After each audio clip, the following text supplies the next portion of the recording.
Hey, Judge, you sound happy today. Yes, indeed. I've learned a new offensive technique. Would you like to see it? Sure. Are you doing it right now? Because I don't... Boot to the head. Yes, it worked. A complete and total success. Now, Mr. Code, are you ready to begin the cross-examination? Excellent. Why? Domain 6, prepare for the arrival of the ambassadors from Yaks. Hold it! So we get some more world building by introducing the Yaks species, and the main 6 attempt to sate them by mimicking their native cultural aspects, with less than stellar results, along with my overall impressions of the first act. HA shows them their dwellings, but they hate it and smash. Fluttershy attempts to impress them with her animals, but they hate it and smash, and it's the same results for each of the girls. We get their brutish nature after the first 2 times, just montage the rest, but it's just so drawn out and just kills the pacing of the story. It's tedious and repetitive and serves only to note these Yaks as one-dimensional assholes who just wreck stuff. Get out of here, fucking Mongolian!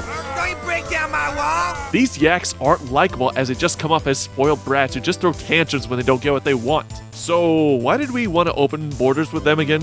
You know why the Griffins are more interesting than these guys? We learn a fascinating lore about their history and downfall of their civilizations, their lost faith, and their greedy nature stemming from those series of events. We know nothing about these Yaks, and honestly, I have no interest in learning about them. So after the day's ordeal, Pinky's the last line of defense to impress these visitors with an amazing Yakistan party, and we see our usual chipper party pony begin to crack under pressure. This is the next stage in development what we saw for her in Pinky Pride. In that episode, her worries stem from her being replaced by someone better in her line of work. Here it's escalated to where not showing her best work could lead to an international incident and war, so Pinky freaking out like Twilight in Lesson 0 is understandable. Every time we see her vulnerable state, she gets a little more depth to her character, that she's not just always a chipper party pony, but is susceptible to fears and anxiety like everyone else. And this party cave of hers also shows that she's not 100% random, but does have organized chaos, if you will, with the knowledge of her friends. A minor but interesting point showing how she has subtle genius in her. And in her darkest hour, she contemplates her next plan of attack in traveling to Yakistan.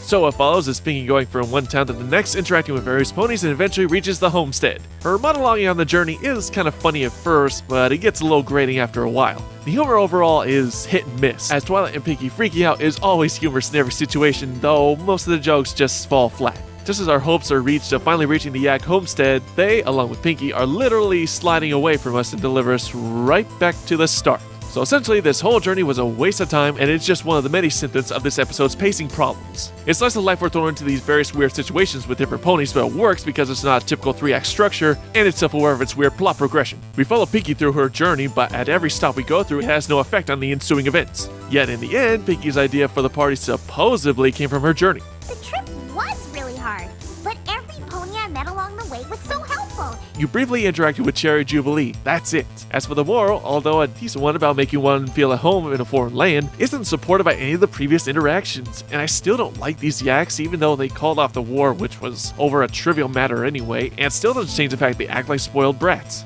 So overall, other than the novelty of the over-the-top facial expressions and Twilight and Pinkie Pie freaking out, there's not really much going for this episode, and nothing really else much to say. Definitely one of the weakest of the season. Well, till next time guys, MC out.